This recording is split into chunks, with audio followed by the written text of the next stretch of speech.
us mortals. Black Museum was a 1951 crime drama series that featured Orson Welles as the narrator. The show's format basically involved Welles picking up murder artifacts stored in the Black Museum and then telling the horrendous story behind it. The idea for the show was derived from London's Crime Museum, which holds a large collection of murder and other crime artifacts. Each episode centered on a piece from Scotland Yard's collection of murder weapons and ordinary objects, made extraordinary by their association with real-life crimes.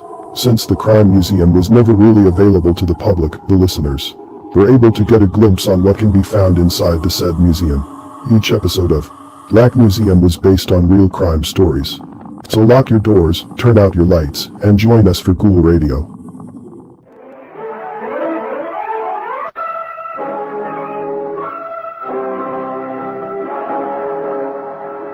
From the annals of the Criminal Investigation Department of the London Police, we bring you the dramatic stories of the crimes recorded by the objects in Scotland Yard's Gallery of Death, the Black Museum.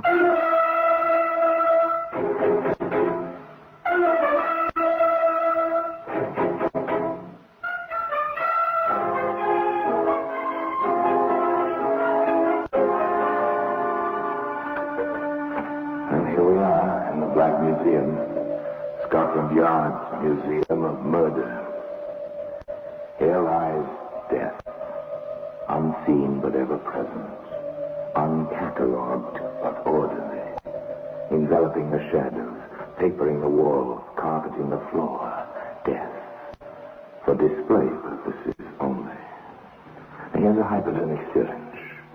It was once used to inject life-preserving serums and later used to inject poison. And death.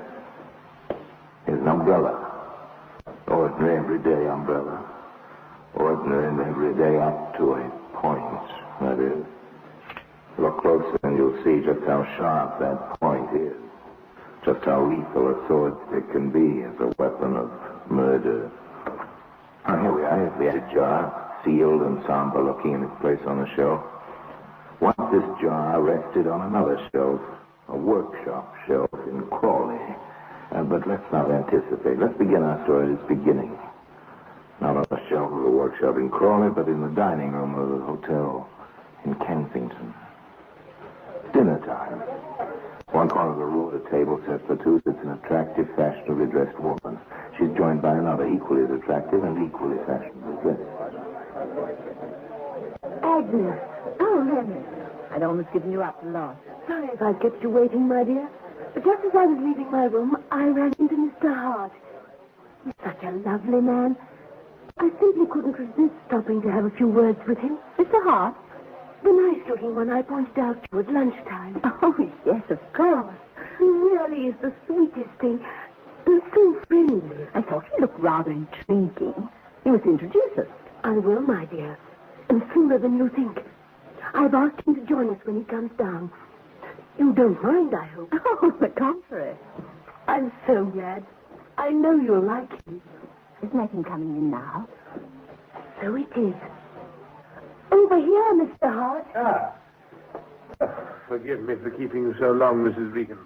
I had a little bother with my necktie. Oh, please don't apologize. I only just arrived this minute myself. Oh, I'd like you to meet a very dear friend of mine, Mrs. Lansbury. Agnes, Mr. Hart. How do you do, Mr. Hart? Delighted, Mrs. Lansbury. I do hope I'm not intruding. Oh, a perfectly horrible sort. Of course you're not, Mr. Hart. Do sit down. No, you're very kind. What a thorough gentleman he was. And so amusing. So very, very amusing. Oh, Mr. Hart, I do declare, it's a long time since I've laughed so much or enjoyed a meal so much. Oh, save the latter compliment for the hotel cook, Mrs. Regan. And now I really must ask that you excuse me. So soon? You won't take coffee with us? Much as I'd like to, Mrs. Regan, I'm afraid not. I have some rather pressing business to attend to this evening. Business that won't wait, even for coffee. Some other time, perhaps. Oh, we'll hold you to that, you know. Oh, please do, Mrs. Lansbury. Please do. The two ladies, who were both widows, chatted on till late that evening, discussing the numerous virtues and charms of their newfound acquaintance. At topic that was continued the following morning at breakfast and then again at lunch. Will he be dining with us this evening? I'll ask him when he comes in. Don't forget, as if I could, my dear. The amiable Mr. Hart proved only too ready to accept a second dinner invitation and a third. He appeared to enjoy the two ladies' company as much as they did his. But it was upon Mrs. Regan that he centered most of his attention. I thought of taking a stroll in the country this afternoon, Mrs. Regan. You wouldn't care to join me, I suppose? Why, I'd love to, Mr. Hart. I simply adore the country. Fine. We'll start out straight after lunch. The country stroll agreed with Mrs. Regan, as proved by the healthy flush in her cheeks that evening as she sat down to dinner with Mrs. Lansbury. You're looking very radiant tonight, my dear. Oh, am I? Your afternoon jaunt with Mr. Hart appears to have brought about a most desirable effect. It was rather refreshing. He's not coming down this evening? He has another business engagement. Oh. What exactly is his business, my dear? Well, I'm not sure. He never really discussed it with me. Pity. Oh, by the way, I must have time to do some shopping tomorrow afternoon. I thought we might go together. Oh, I'm sorry, dear, but I'm afraid I've made other arrangements. Oh? Yes. I promised to meet Mr. Hart. We're going to Crawley for the afternoon. Oh, how nice for you. You don't mind? Oh, no, of course not. We can leave our trip to town to next week sometime. It makes no difference to me. No, it made no difference to Agnes Lansbury. But to Renee Ashcroft Regan, it made a great deal of difference. The difference between life and death.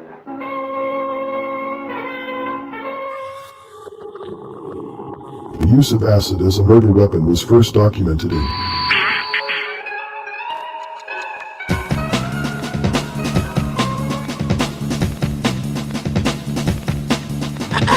Good morning.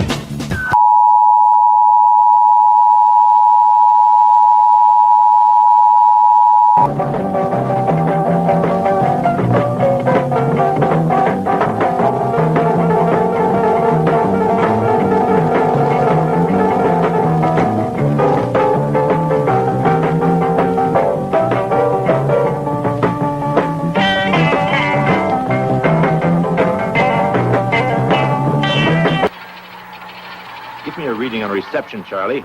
I'm changing over to telephoto system.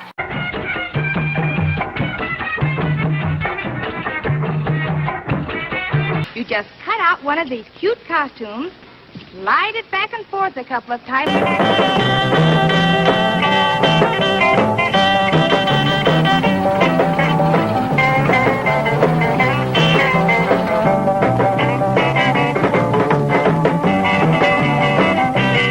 Kind of creepy, isn't it? Yeah.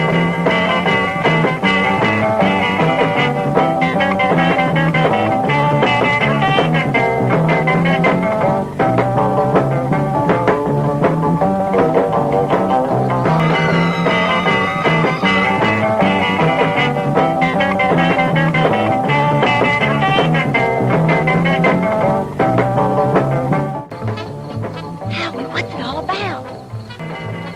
I don't know. Howie, I'm frightened.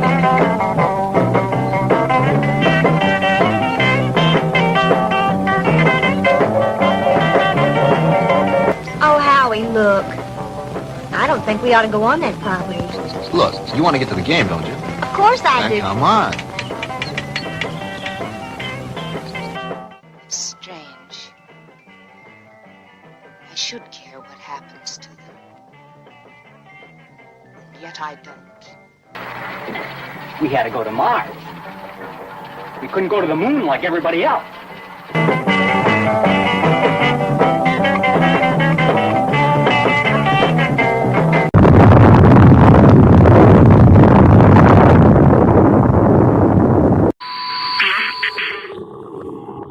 Now back to the show.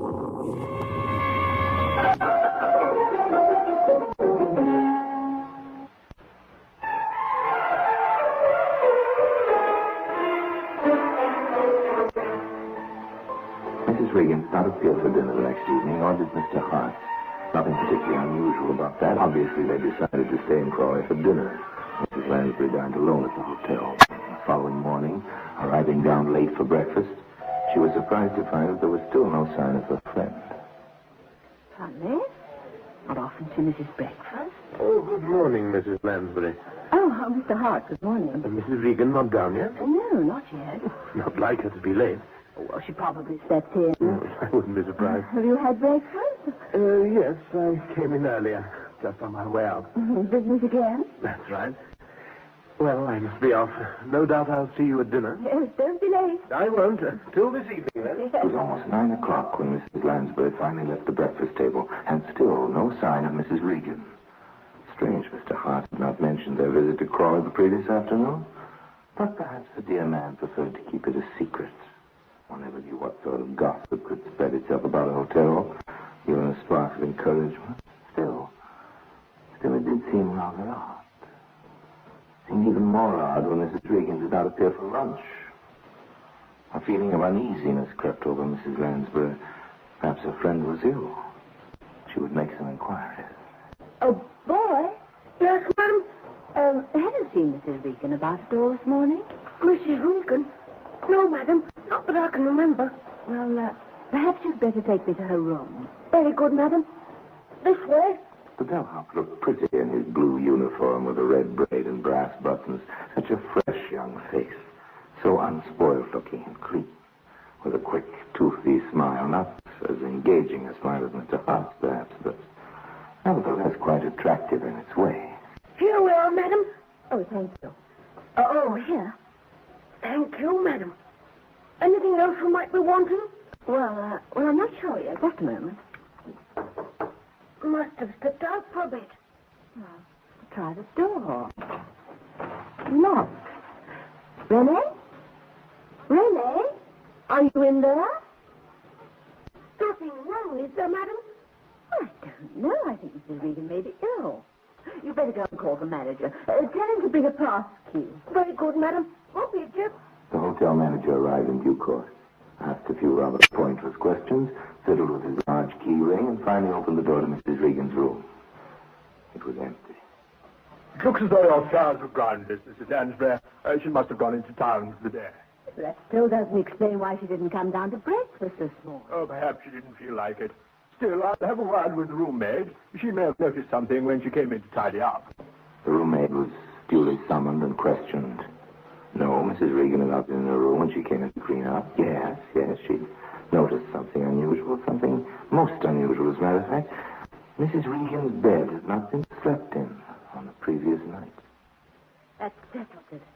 Something's happened to her. I can feel it. She's met with some kind of accident and... Pray calm yourself, Mrs. Lansbury. I'm sure there's... Well, how can I calm myself when my closest friend has disappeared into thin air? But, my darling... The police must be informed at once. Oh, come now, Mrs. Lansbury. Let's not be too hasty. Please don't argue with me, Mr. Stewart. I want them contacted immediately. Very well, if you insist. But I would ask you to refrain from mentioning the matter to any of the other guests, at least until we have something definite. At the hotel manager's request, Mrs. Lansbury agreed to keep silent. But being a woman, she could not keep entirely silent. She had to confide in someone. Naturally enough, the someone she confided in was the benign Mr. James Gerald Hart. His concern was touching. Dear me, this is most upsetting, Mrs. Lansbury. When was the last time you saw Mrs. Regan? Just after lunch yesterday. She was on her way out. Did she by any chance say where she was going? Well, Mr. Hart, as a matter of fact, yes, she did. Oh? Yes, she said she was going to meet you in town, that you were going down to Crawley together. Did she meet you, Mr. Hart? Well, no, she didn't. That's just what I was about to tell you. I'd arranged to meet her outside the Army and Navy Stores in Victoria Street at 2 o'clock. I was there on time, and I waited over an hour, but she didn't show up. Oh. Have the police been contacted? Well, yes, the hotel manager, Mr. Stewart, gave them a ring shortly after lunch. They haven't been here? Well, not that I know of. You know, I rather think it might be an idea if we went round to the station and had a word with them ourselves. We may be able to give them some lead or other. What do you think? Oh, I think it's an excellent idea, Mr. Hart. As a matter of fact, I was hoping you'd suggest it. Good. We can go straight away. I'll get my hat and coat and join you in the lobby in 10 minutes. And so it was that the disappearance of Mrs. Renee Ashcroft Regan was confirmed. Mr. Hart repeated his story of the proposed Crawley visit to the police, and that story was accepted. At that time, there was no reason at all why it should not have been. Well, today evidence to the contrary can be seen in the Black Museum.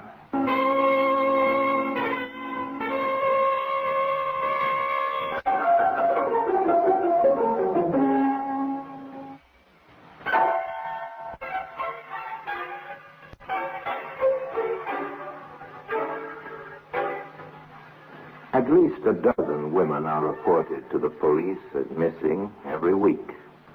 Renee Ashcroft Regan was only one more female whose name and description had to be distributed to every station in the Metropolitan Police Force's area and printed in the current editions of the Police Gazette. Routine, nothing more. Steady, patient routine. At the Chelsea station, woman police sergeant Carol Henderson, whose duty it was to check through the daily records of missing persons in the area, came up on the case of Mrs. Regan and, as a routine step, paid a visit to the Kensington Hotel for a brief chat with those who had known her best. Naturally enough, the first name on her list was that of Mrs. Agnes Lansbury.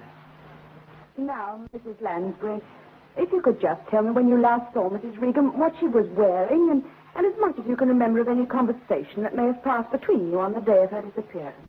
Mrs. Lansbury could add nothing to what she had already told the police, but nevertheless was most helpful when directed Sergeant Henderson to the room of the much concerned but still charming Mr. James Gerald Hart. Do sit down, Sergeant. Thank you, Mr. Hart, but I prefer to stand when I'm on duty. It's not often one has the pleasure of meeting a lady policeman, but as you wish. If you don't mind, I would... Not at all. Now, I understand, Mr. Hart, from what Mrs. Lansbury tells me, that you've arranged to meet Mrs. Regan on the day of her disappearance. That's correct. I was to meet her at 2 o'clock outside the Army and Navy stores in Victoria Street. But she didn't show up. No. How long did you wait for her, Mr. Hart? Oh, at least an hour. Close to an hour and a half, I should imagine. And then? Well, as you may know, we intended going to Crawley together. Well, when I realized she wasn't coming, I drove down alone. Oh, I see. Exactly what had you intended going to Crawley for, Mr. Hart? Well, as a matter of fact, I have an interest in a chemical factory down there. I'm what you might call a research chemist. Oh, yes? Mrs. Regan was hoping to purchase some samples of certain plastic fingernails I'm manufacturing. I see. Well, I think that's all I need from you at the present, Mr. Hart. Thank you for your time and your cooperation. No trouble at all, Sergeant. I'm most anxious to have this matter cleared up, you understand. Mrs. Regan and I were close friends, and I hate to think that anything may have happened to her. Quite. If I can help you in any way, I'll only be too pleased. That's very kind of you, Mr. Hart, but I think we'll be able to manage. If we need any further information from you, you can rest assured we'll get in touch with you. Sergeant Henderson returned to the Chelsea police station. She had listened to what had seemed a straightforward story, but there was a doubt nagging at her. Hart's manner had been very obliging and polite, but there had been something about him she didn't like, something that didn't ring true. That something took her to the office of Divisional Inspector Russell White, to whom she expressed her doubts. So you think it's a bit fishy, eh, Sergeant? Well, I wouldn't go so far as to say that, sir, but, well, I do think Hart might bear checking up on. Oh, that's good enough for me. Scotland Yard, please. Criminal Records Office. Within the hour, the checkup had been made, and the results phoned back to Chelsea. Results that stood by Sergeant Henderson's feminine intuition. According to the records, the plausible Mr. Hart had served 2 sentences for fraud. Well, there you have it, Sergeant. It appears he's been up twice in the past 10 years. I can't say it surprises me. Perhaps not, but I wouldn't let it influence you too much. Just because a man has a record, it doesn't say he knows anything about Mrs. Regan's disappearance. That's true. I think at this stage, the best thing we can do is to forget about Hart for a while and concentrate on Mrs. Regan herself. Give the newspapers a full description of her and the clothes she was last seen wearing. The usual thing. All right, I'll get onto it straight away. Thus did the story of Mrs. Renee Ashcroft Regan's disappearance receive its first coverage in the London newspapers. A close-up photograph, and underneath it, a full description of the missing woman as she was last seen by Mrs. Lansbury prior to her leaving the hotel for her proposed meeting with James Hart. Mm-hmm. Ah, that should bring results, Sergeant. Let's hope so, Inspector. The jewelry's the thing. Mrs. Lansbury's quite sure she was wearing it when she left the hotel. She was most emphatic about it. Good. Every jeweler and hock store proprietor in London's been alerted. If a legitimate sale is attempted, we'll hear of it. 2 days passed. No information was received by the police. Then, on the third day, word came through that a Persian lamb coat very similar to the one worn by Mrs. Regan at the time of her disappearance had been found in a cleaner's shop near Crawley. Later identified by Agnes Lansbury and then brought to the Chelsea police station for analysis. Laboratory tests, however, failed to uncover any further leads. Nothing more, Inspector? I'm afraid not. But it went through the wash before it was noticed. Yes. Still, I suppose we shouldn't complain. At least we know now, without a shadow of doubt, that something has happened to Mrs. Regan. And also that it happened somewhere in the vicinity of Crawley, which is where she was supposed to have been going with Hart. A further 2 days passed. Then came the information that Inspector White had been waiting for. A report was received that jewelry, fitting the description issued by the police and newspapers, had been offered for sale to the proprietor of a second-hand store in Horsham. It was also identified by Mrs. Lansbury as belonging to the missing Mrs. Regan. The proprietor, Sally Jacobs, was questioned by Inspector White. Just how long have you been holding this jewelry, Mr. Jacobs? 1 week tomorrow. Party brought it in just after lunch. Well, that fits. And this party gave his name was Jones, you say? Well, here's the ticket. John Jones. You couldn't give us a description of him, I don't suppose? Well, so let me be remembering like he was that short, stocky, with the dark hair and, well, I'm not quite sure, but I think he had a small moustache. A small moustache. Anything else? Well, not that I can bring to mind, no. Yes. Well, it just so happens, Mr. Jacobs, I have a few photographs in my pocket of men who could fit the description you've given me. I wonder if you'll take a look at them. Well, what have I to lose? What about this one? No. This? No, there's nothing like it. How about this one? Well? Why, that's it. You're sure of that? As sure as I'm standing here. I never forget a fight. Thank you, Mr. Jacobs. You've been very helpful. Returning to the Chelsea police station, Inspector White summoned Sergeant Henderson to his office, bringing her up to date on his visit to Horsham. He produced the photograph that had been recognized by Jacobs. James Gerald Hart. As he was when arrested in 1939 for fraud. Hasn't changed much. Fortunately for us. Going to pull him in? All in good time. If he's done away with Mrs. Regan, as facts seem to indicate, he must have deposited her body somewhere. His chemical factory. Well, that's as good a place to start looking as any.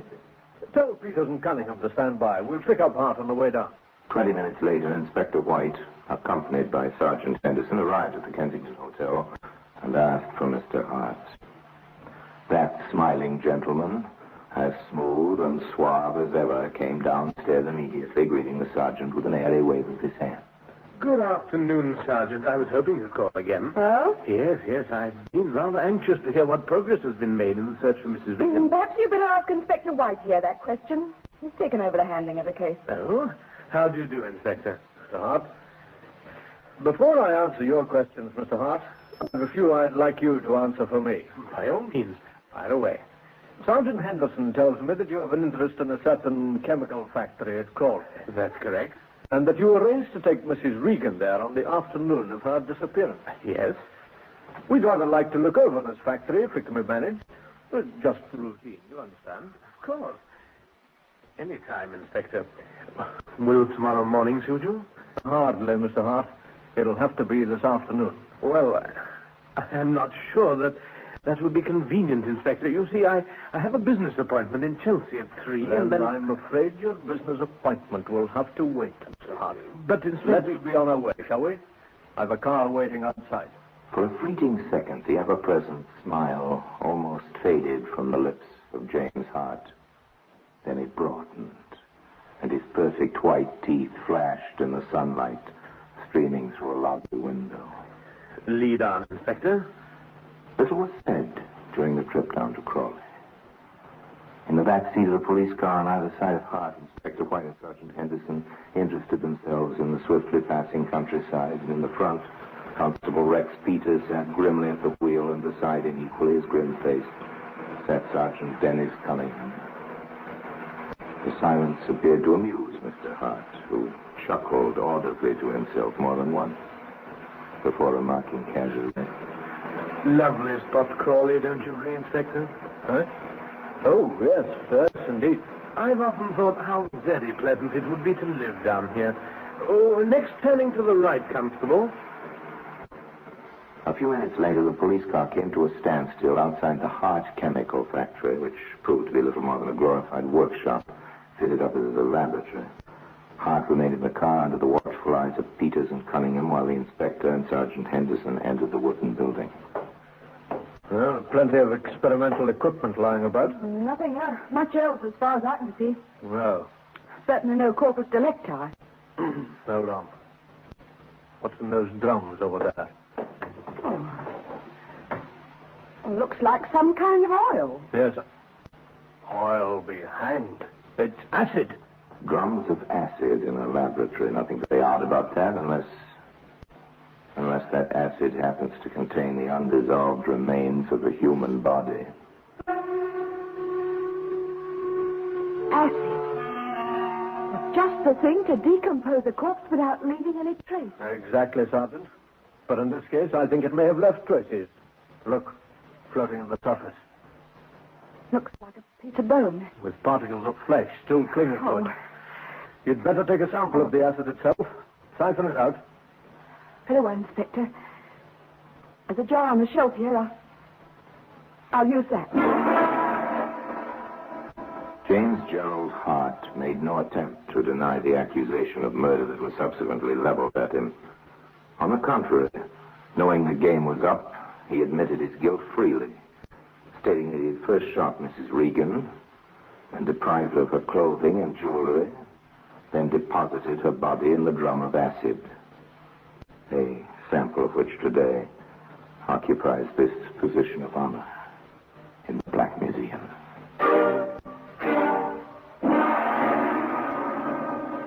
Orson Welles will be back with you in just a moment. The defense, brilliantly conceived, was, of course, insanity. To strengthen this plea, Hart cheerfully claimed to have done away with no fewer than 9 other victims in a similar fashion to that in which he had disposed of Mrs. Regan. Whether or not this claim was justified will probably never be known. But it is an established fact that at the time of his trial, 5 of those he named as his victims had been missing from their homes for months. They have not been found to this day. However, justified or not, his plea was rejected and he was found guilty of murder in the first degree. His subsequent execution relieved the world of a murder student who set up in practice before taking his diploma. But James Gerald Hart was by no means an accomplished killer. The trail he left behind him bears out that fact. Rather could he be described as a dabbler in the art of dealing death, who dabbled just once too often. And now, until we meet next time in the same place, I tell you another story about the Black Museum. I remain, as always, obediently yours.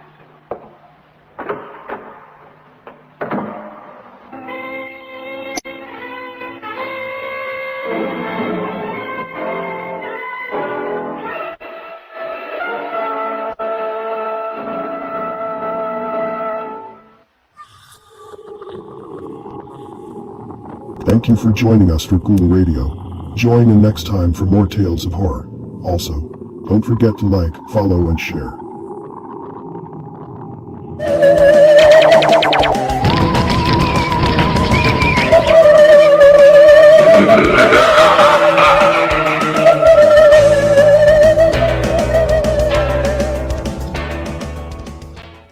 We knew the world would not be the same.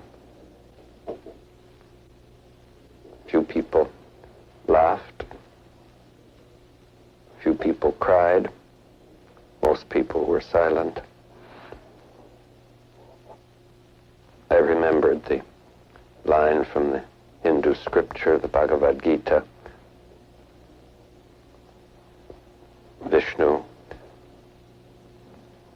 is trying to persuade the prince that he should do his duty, and to impress him takes on his multi-armed form and says, "Now I am become death, the destroyer of worlds." I suppose we all thought that one way or another.